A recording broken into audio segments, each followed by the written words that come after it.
Well, it is time to start this, I think. So I just started bending it. Basically, gonna make a exoskeleton frame for this thing. So I'm gonna bend some rods along each body line, essentially.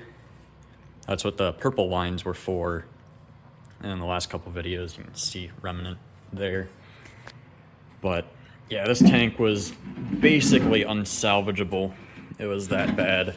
We had to cut the thing open and re-weld it because there was a previous internal liner that had separated.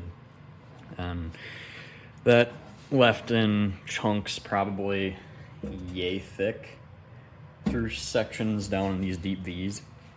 There was no getting rid of it with some sort of acid to melt it out. It wouldn't be possible. So we had to manually pull it out. And we had tried saving it, throwing another liner in, and welding up all the holes, but it's so much work. And the liner we have thrown in separated again. We had it sealed at one point, and with that liner separating, it's leaking again. So, new plan. We're just gonna make ourselves a new tank.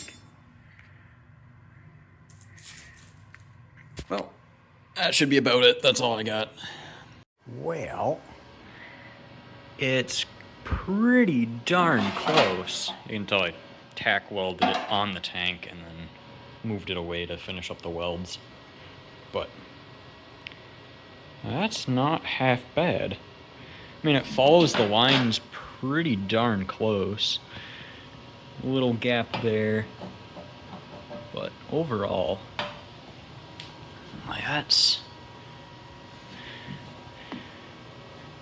I'm not trying to win awards with this. I just need it functional and still looking like a Vision tank.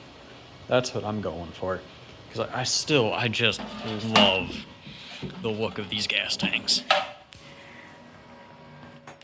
Man, that's just a cool looking tank. I want to kind of keep that, but at the same time, this thing's not really usable in its current state, so I think it's a pretty good solution. It'll take a lot of work, but the whole project has. That's no different for me right now.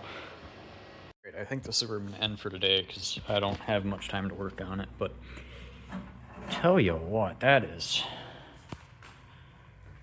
pretty darn close.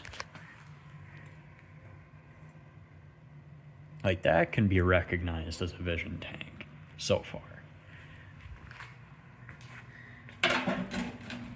I just got to kind of repeat all this for every single line. This only took me like 2 hours. Doing this compound curve right there, that's what sucked, because it bends up slightly. And then it bends that way too. Oh, it does kind of an S shape here. Damn it, Yamaha, you're making me do this. Why didn't you make more of these tanks? But we're going. Also, I'm figuring so I can follow the outside body lines for the exterior. And then instead of following these ones, because they're already not quite right due to the patch weld job, what I can do instead is kind of make my own interior by following the frame instead. And that way I can maximize the amount of space I have. So I think I'll have to do that.